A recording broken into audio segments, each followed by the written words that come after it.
Muy buenas a todos y bienvenidos una vez más, un lunes más, a un nuevo vídeo podcast de actualidad SEO y en el que vamos a repasar las últimas noticias del sector del posicionamiento web. Hacía muchísimos meses que no sentía la presión de informaros acerca de tantísimas actualizaciones por parte de Google, y es que noviembre ha estado cargado de novedades. Así que si quieres un resumen donde veamos todas las noticias que han acontecido, como siempre, no te muevas y ponte cómodo, porque aquí comienza Campamento Web.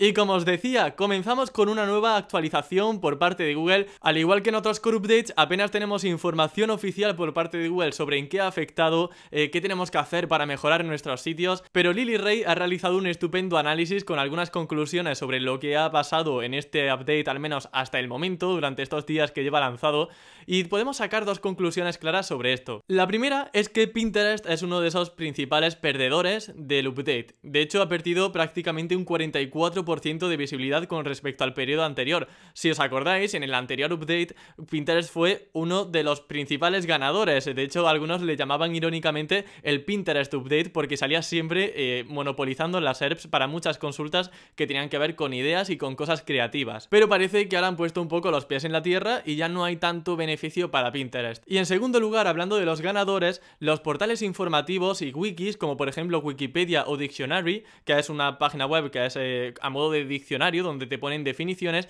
han sido algunos de los grandes ganadores de esta actualización, al menos por el momento. Seguramente porque dan respuestas directas al usuario y tienen más opción de salir en esos rich snippets, en esos fragmentos enriquecidos dentro de las SERPs. No obstante, según una encuesta que realizó Mary Haynes en Twitter, donde participaron de hecho 632 personas, muchas de ellas SEOs, el 48,1% afirmó que no había notado muchos cambios en sus rankings durante esta primera semana del update. Y en cuanto a los que sí habían notado algo, han quedado casi empatados los que han visto beneficiados sus rankings por este update con respecto a los que han visto perjudicado su ranking con este update, así que hay prácticamente un empate entre ganadores y perdedores. Ahora, actualización aparte, hay un comentario de Danny Sullivan de Google que quería rescatar porque me parece un poco esperanzador y yo creo que muy positivo para la comunidad SEO, y es que ha confirmado que el equipo de Google está trabajando constantemente en diferenciar las distintas actualizaciones que nos van ofreciendo, porque como sabéis, en estos core updates es muy difícil identificar un factor con una bajada o con una subida. Suele ser un cúmulo de factores lo que hace que una web sube o baje. Pero como os decía, Danny Sullivan ha dicho que están trabajando constantemente en intentar separar las actualizaciones para que tengamos una actualización relacionada con un factor de ranking, para que sea más sencillo entender por qué una web ha bajado o ha subido con una actualización. No obstante, yo creo que para esto todavía quedan unos cuantos meses. También entiendo que esto de llamarle Core Updates, Span Updates, Page Experience Updates, creo que ya son primeros esfuerzos en hacer diferencias dentro de estas actualizaciones tan grandes, tan masivas y que tienen a muchos factores en cuenta a la vez. Entonces, dentro de toda la locura que tienen montadas de actualizaciones, yo creo que ya están empezando a intentar diferenciar cada actualización con un nombre. Pero es cierto que queda todavía trabajo. Se agradece el esfuerzo, pero Google, necesitamos más. Justo hablando de actualizaciones, se han mencionado dos nuevos factores de ranking relacionados con las Core Web Vitals, todo lo que tiene que ver con el rendimiento web, especialmente, al menos por el momento, en móvil. El primero es el Overall Responsiveness y el segundo el Smoothness. Viendo el impacto que han tenido las Core Web Vitals, yo tampoco me volvería loco con esto, pero que sepáis que existen y que tenéis la documentación oficial en la descripción del programa, tanto en podcast como en vídeo.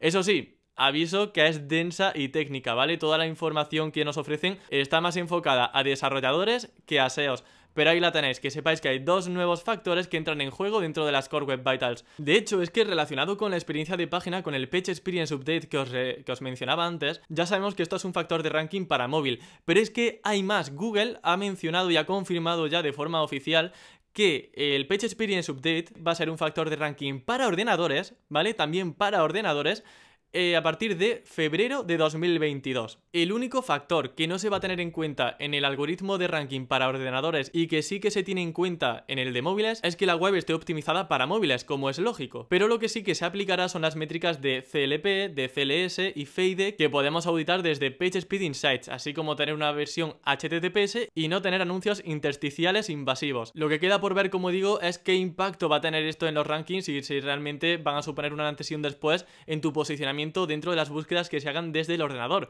Pero todo eso lo veremos, por supuesto, y os informaré en siguientes Actualidad SEO. Y seguimos para bingo con los factores de ranking. Y es que hay algo que ha causado mucho, pero que mucho revuelo en Twitter, y es que John Mueller ha confirmado que las negritas ayudan a posicionar. Es decir, que cuando nosotros ponemos una palabra clave en negrita dentro de nuestro contenido, le ayuda a entender mejor la semántica de ese contenido, su estructura y a qué palabras clave queremos atacar. Por tanto, el algoritmo de Google recompensa esas palabras clave que nosotros hemos puesto en negrita.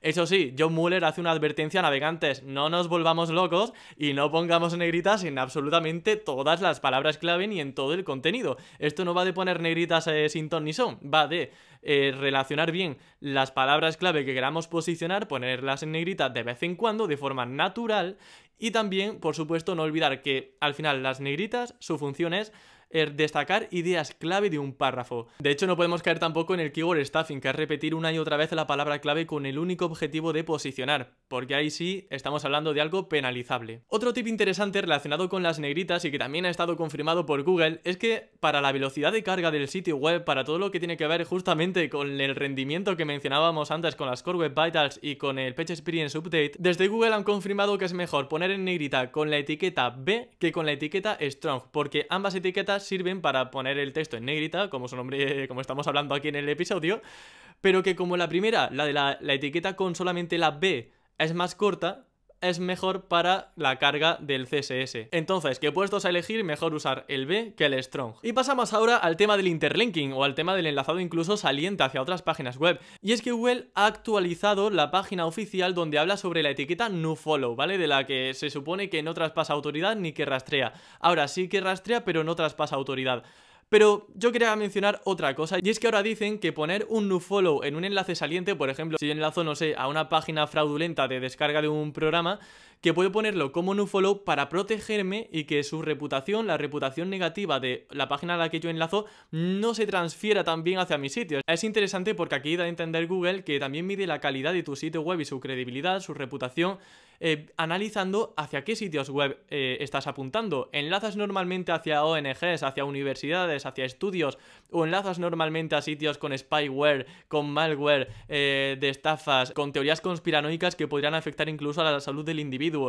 Todo eso podría afectar negativamente, en el segundo caso, a tu página web. Así que lo tengamos en cuenta, que tengamos un poquito de cuidado y que no enlacemos aquí sin ton ni son a un montón de sitios, cuando realmente, si no ponemos el nofollow, podrían afectarnos de forma negativa. Y ahora toca hablar de diseño. Madre mía, lo que ha sucedido este mes con el diseño. Se han vuelto loquísimos. Yo creo que el departamento de diseño de Google estará ahora mismo, no sé si desmayados, pero casi. Mirad, en primer lugar tenemos un nuevo diseño de Search Console, que de hecho, bueno, el cambio de diseño tampoco es gran cosa. Está chula, a mí me mola, se ve como más moderno, más fresco, pero simplemente han puesto un azul clarito en Search Console y las cajitas con la información tienen bordes redondeados. Hasta ahí ya está, se acabó el diseño. Lo bueno es que no han tocado nada del menú, nada de las configuraciones, todo sigue como está. No como con Google Analytics 4, que se ha convertido en una verdadera odisea y ya no han cambiado el diseño, sino que han cambiado todo, funcionalidades, menús, y hay que reaprender a usar la herramienta. Con Search Console, al menos por el momento, podemos estar tranquilos de que solamente han tocado cosas a nivel visual. Y como decía, parece que los diseñadores de Google este mes tienen paga extra o algo porque no han parado, y de hecho, una nueva herramienta que también estrena diseño es PageSpeed Insights. Lo que más me gusta de este nuevo PageSpeed Insights, aparte de la simpleza del diseño, ¿no? Es todo más minimalista, todo mejor ordenado. Lo que más me gusta es que te dice claramente si pasas el mínimo, el corte, para los Core Web Vitals. Es decir, si ves que no pasas a los Core Web Vitals, sabes que ese factor de ranking puede estar perjudicándote. Sin embargo, si pone que pasas el mínimo, ese corte de los Core Web Vitals, de ese rendimiento de experiencia de página, ¿vale? Ahí ya sí tenemos un problema. Entonces, verde, ok.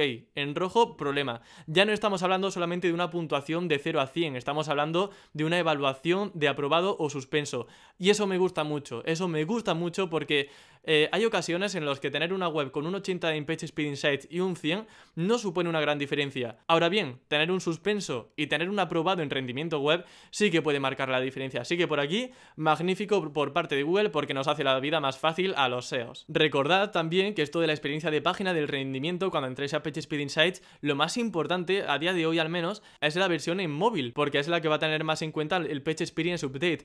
Pero recordad que a partir de febrero de 2022 esto va a ser también un factor de ranking para ordenadores. Entonces tendremos ya que evaluar el ranking en móvil y el ranking en ordenador de forma un poco más distinta, ¿de acuerdo? A continuación no os voy a hablar de un cambio de diseño, pero sí de un cambio de nombre. Fijaros la que está liando Google, es que, madre mía, este año, bueno, este mes se están volviendo un poco locos.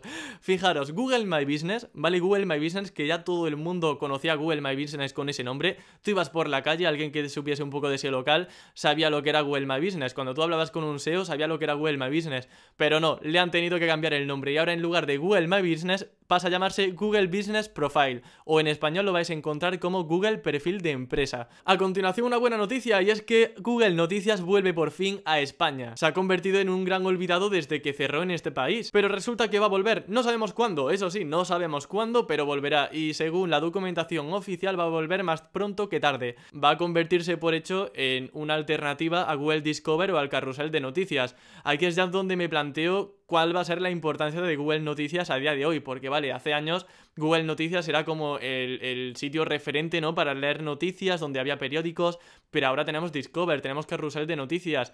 ¿Qué va a pasar? ¿Tendrá tanta importancia? ¿No tendrá tanta importancia? Ya lo veremos. Yo desde luego estoy contento porque los medios de comunicación, revistas digitales, van a tener ahí una nueva forma de captar lectores afines, lectores fieles. No quiero adelantarme nada ni tampoco contaros datos porque no sé exactamente cómo va a funcionar en España hasta que no lo saquen, pero bueno, ya sabéis, como siempre, cuando se lance en España tenéis actualidad SEO hablando del tema y por supuesto os comentaré todo lo que pueda sobre ello. Y otra noticia, AMP seguramente vaya a morir. De hecho, Twitter ha dejado de utilizar AMP como tecnología para mostrar contenidos, pero incido en el tema, y es que a partir de ahora usar la tecnología AMP no supone un factor diferencial de posicionamiento con respecto a otra web que cargue rápido per se.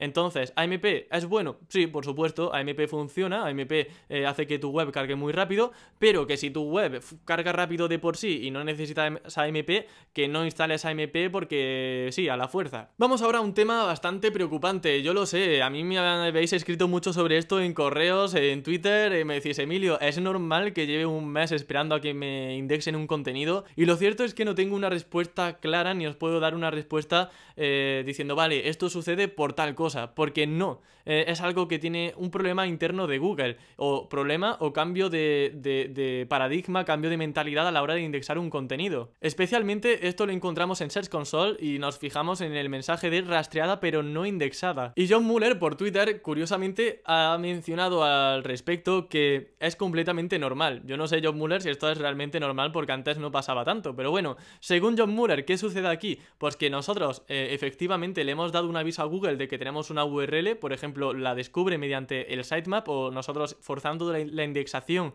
dentro del inspeccionar URL dentro de Search Console, pero aquí lo que pasa es que cuando lo mostramos a Google dice, vale, ya sé que tienes esta URL, dame un tiempecito que la rastree, que la analice y si me gusta ya te indexaré más adelante, o quizá nunca. O quizá nunca. Eso dijo John Mueller, que digo, macho, aquí puede ser un poco más optimista, ¿no? Pero no, nos dice que a lo mejor nunca llega a indexar. Pues bueno, a lo mejor ahí está el problema, ¿no? Que es quizá un poco menos permisivo. Quizá el algoritmo requiere de más información original o de valor. A lo mejor ha visto que la URL no tiene tanta calidad como otra que ya existe y que por tanto tu URL tampoco va a suponer un valor diferencial estando en Google o sin estarlo. Mueller dice que tenemos que sentir que hemos hecho algo excepcional con ese contenido, que nos sintamos orgullosos de él. El Awesomness, que dice que es el principal factor de ranking así a modo irónico, es decir, que crear algo fantabuloso, iba a decir, algo fantástico, algo maravilloso, algo increíble. Pero, joder, digo lo mismo de siempre, no es lo suficiente. Yo creo que aquí realmente hay algún problema que no nos quieren decir de indexar contenidos por parte de Google. O eso, o quieren economizar a la hora de indexar contenido. De hecho, varios SEOs como Praveen Sharma reportaron que del día 11 de noviembre al 17 de noviembre, una semana entera, Googlebot apenas había pasado por el sitio en comparación con fechas anteriores. Y claro, si no rastrean ese contenido es imposible que algún día llegue a indexar. Así que como ves, mucho cambio de diseño, de nombres, que si colorines por allá, colorines por aquí. Y realmente lo importante, que es el tema de la indexación, que llevamos ya muchos meses preocupados, los SEOs no están haciendo nada al respecto. Ya no sé si es porque, como digo, quieren economizar, si es que están teniendo problemas o si es que son más estrictos a la hora de indexar un contenido.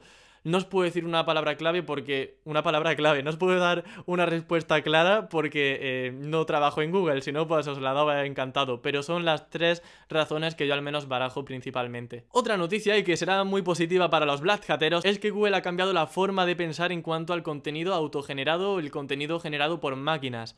Antes mencionaban que el contenido que había generado una inteligencia artificial, por ejemplo, ya de por sí era malo y que por tanto todo el contenido que ellos viesen que no había sido escrito por una persona iba a posicionar mal y que iba en contra de sus políticas. Pero han cambiado el mensaje, ahora dicen que realmente si un contenido es autogenerado por una máquina, puede posicionar igualmente que uno generado por una persona, siempre y cuando el contenido de la máquina ofrezca una mejor respuesta al usuario. Es algo que yo sinceramente veo bastante lógico, es decir, ¿por qué restarle posicionamiento a un contenido mejor escrito por una máquina que a un contenido que ha escrito supuestamente una persona? Pero también os digo una cosa, la inteligencia artificial generada por ejemplo por tecnologías como GPT-3 tiene tal nivel y está avanzando a unos pasos tan grandes que incluso aunque Google quisiera, yo creo que no sería capaz de reconocer o de diferenciar más bien un contenido escrito por una persona que un contenido escrito por una máquina. Google lo tiene realmente difícil en esto. Y el tema de los redactores realmente es algo preocupante, porque como seamos capaces de redactar un contenido solo poniendo una palabra clave y que con diversas fuentes me haga un contenido original, ¿en qué papel quedan los editores? ¿En qué papel quedan los redactores? ¿Los periodistas? Realmente aquí yo creo que si vosotros os dedicáis al tema del periodismo, el valor diferencial, lo que os va a hacer únicos en la profesión va a ser tener fuentes primarias, no depender de fuentes que ya existen en Google, sino tener tu propia base, es decir, llamar tú a una empresa, llamar tú a una persona, hablar cara a cara con alguien y tener exclusivas. Creo que ahí si eres periodista te puedes salvar. Entonces yo quiero dar un pequeño aviso porque yo vengo del mundo de la comunicación, estudié comunicación en la universidad y quería dar esa pequeña reflexión. No sé si era así o no, pero bueno, es lo que yo opino ahora mismo. Otra noticia con AdSense es que ahora empieza a habilitar la gestión de consentimiento de publicidad personalizada directamente en el menú principal. Esto lo que nos facilita básicamente es cumplir la ley dentro de Google AdSense. Entonces, que lo sepáis, que entréis en el menú de AdSense porque todo lo que tiene que ver con el consentimiento ahora se puede gestionar dentro de la propia aplicación, dentro de la propia web y que no se carguen, por ejemplo, hasta que no pinchen en que quieren que le muestres anuncios personalizados. Continuamos ahora con YouTube y es que hay algo fantástico cuando hago algún episodio de actualidad SEO y es que por supuesto aquí hablamos de muchas veces de lo que va a pasar, cosas que dice Google pero que a lo mejor no se aplican hasta dentro de un mes. En este caso ha pasado justo eso y es que dijimos hace unas semanas que YouTube iba a dejar de mostrar los dislikes en los vídeos y ya están empezando a aplicar este cambio de forma oficial. Según YouTube censuran los dislikes porque muchas veces se genera como una campaña social de poner muchos dislikes a un vídeo, pero los creadores de contenido igualmente podrán ver el número de dislikes en las estadísticas si quieren consultar feedback. Ahora bien, esto es bueno, esto es malo. Cuando yo hice la actualidad SEO hace unos meses os dije que estaba de acuerdo con este cambio, que realmente veía bien para, sobre todo, la carga de conciencia, ¿no?, de una persona que sube un vídeo, pues bueno, puede ser algo deprimente quizá para esa persona que hace un vídeo con mucha ilusión, ver que públicamente hay muchísimos dislikes en un vídeo. Puede que a nivel psicológico eso le pudiese afectar. Pero también es cierto que hay tipos de vídeos como por ejemplo tutoriales, páginas que te explican tal proceso, campañas sociales, que realmente tener unos dislikes te ayuda muchísimo a saber si tienes que ver ese tutorial o si estás perdiendo el tiempo porque no llega a nada. A lo mejor te dicen un programa que está obsoleto. Bueno, pues es un pequeño aliciente, ¿no? Un pequeño feedback que yo creo que es interesante para muchos tipos de vídeos, o una teoría conspiranoica donde tú estás muy en desacuerdo y que puede incluso hacer que muchas personas pierdan dinero, o un vídeo que habla de una estafa. Pues bueno, los dislikes pueden avisar de algo, pueden ser un feedback muy positivo para la gente que entra y que desconoce el tema. Pero bueno, ya está, así se ha decidido, así estará durante un tiempo en YouTube, así que veremos si se mantiene durante mucho tiempo, si realmente la comunidad ejerce presión, porque es un cambio que no le ha gustado mucho a la comunidad de YouTube, de youtubers, entonces veremos si le hacen caso a los youtubers o si realmente YouTube sigue por el camino de seguir sin mostrar los dislikes de los vídeos. Y finalmente pasamos con MAM, la nueva inteligencia artificial de Google. Antes era BERT, ahora es MAM, que es como 1000 veces mejor que BERT. Y es curioso que ya empiezan a verse algunos testeos, algunas pruebas pruebas dentro del algoritmo de Google y sobre todo dentro de las SERPs de Google a nivel de diseño. Por ejemplo, el usuario Sad Ali Khan comenta en Twitter que cuando pinchaba en un vídeo de YouTube desde Google le aparecían productos relacionados para comprar y también keywords relacionadas que también podría interesarle. Lo mismo sucede con las imágenes. Ahora cuando tú pinchas en una imagen, al menos si eres víctima, entre comillas, de estos testeos que está haciendo Google, formas parte de ese porcentaje de prueba que están haciendo, vas a ver que hay más sugerencias de imágenes más grandes, más ideas de keywords, más todo. Es como que lo que decía en el vídeo de actualidad SEO del mes pasado, creo que Google quiere sobre todo que permanezcamos más tiempo dentro del buscador, que no hagamos una consulta y nos vayamos, sino que pinchemos en un vídeo y veamos keywords relacionadas, veamos productos relacionados, que pinchemos en una imagen y veamos muchas más imágenes relacionadas, más temas relacionados. Y eso al final eso al final va a hacer que nos quedemos durante mucho tiempo dentro de Google y que no sea una simple consulta y adiós. ¿Por qué le interesa a Google esto? Porque cuanto más tiempo estemos navegando dentro de Google, más anuncios nos va a mostrar. Y ahora sí que sí, despido la actualidad SEO de este mes. Espero que os haya gustado mucho. Recordad suscribiros, darle a like si queréis estar avisados de las últimas noticias del sector del posicionamiento web. Y recordad que nos vemos la semana que viene, el lunes que viene, con más contenido SEO para optimizar tu web al máximo. ¡Hasta la próxima!